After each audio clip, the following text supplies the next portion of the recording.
this is a little bit of a follow-up to a video I posted the other day, which is about seeking. So some of the things that I've noticed when people are seeking to manifest without intention, um, there tends to be this anxiety that feels like a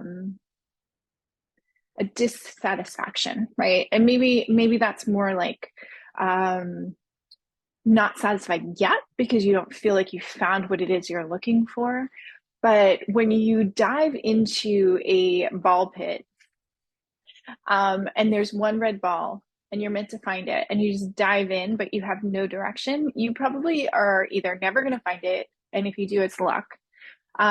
Or you're going to be there for a very long time. And so I say this to people all the time. To have an idea of what it is you're looking for allows the energy to move to that place and help you. But if you have no idea, then you're just open to too much information for our human body to hold on to. We there's so many people now that have access to energy, to intuition, to information, to spell work, to, you name it, we have it at the tips of our fingers. And that easy access isn't always a blessing if you don't know what you're looking for. So to me, I always say, to start there. So how do we start there? Well, we have to have an intention of what we're looking for, but then we also have to we we have to be able to be in our bodies. And I think that this is the most complicated thing for people. So the body is still so important. And I feel that with the numerous amounts of people that I have worked with over the years, those that are constantly seeking and have this low grade anxiety about never being able to find the thing and not being satisfied and keep adding to. And what I mean by that is reading books or buying excessive amounts of occult gear. I don't even know the word to use. Trying to, buy all the crystals, buy all the candles, buy all the books, buy all the oils, buy all the things, right? And do all the things, take all the workshops, listening to all the voices that are out there. I mean, I don't even know if that's possible, but countlessly looking and taking other people's voices and just trying to do everything without actually knowing what it is that they're trying to do. And this becomes, first of all, it's like, in my mind, becomes this crazy web of layer upon layer upon layer upon layer, where you might be seeking something, but now you're so layered under things that where would you even know it when you got there?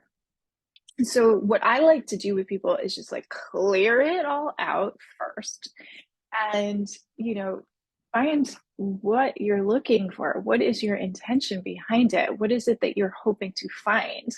And then through doing some self-exploration, starting again with a better focus, with a clearer focus. And during that, the hardest thing that I find for people is really being in their human body. So this is the other thing that I work with people a lot on, is how do you stay connected to your humanness? Because in the seeking, there's always this idea that once you find or have an ability of some sort that maybe is associated to the occult or intuition, and you can do these things.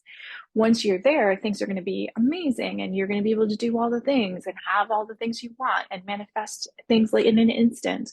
And that's not necessarily the case, especially if you're not in your body, because if you're not grounded in your human body for the human experience that you're having right now on this planet, you won't be able to feel into the things to know that you're aligned. You also won't be able to hold on to things because our human bodies really are our connection to the earth to ground the energy inward.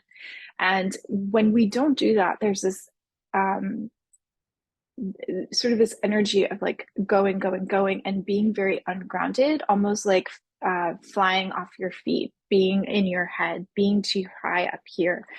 And sometimes that feels really good for people because it's very hard to be in the physical body. It's very hard to be on this planet.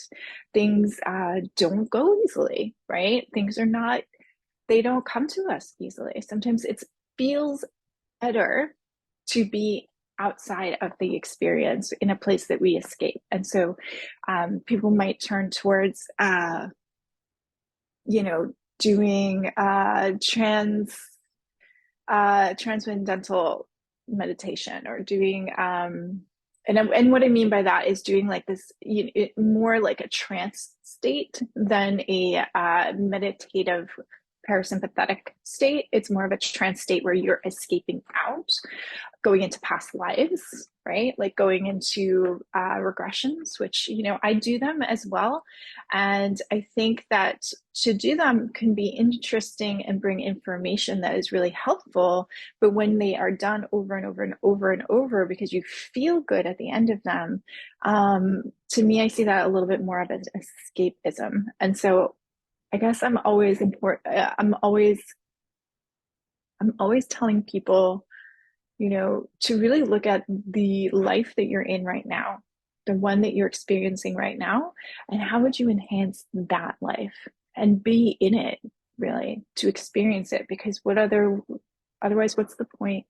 So, you know, doing doing practices that are based in the occult are so empowering and so amazing and can make us feel really good. But through doing that, it's almost using that to get a deeper life experience, not to escape it. So, those are my thoughts for today.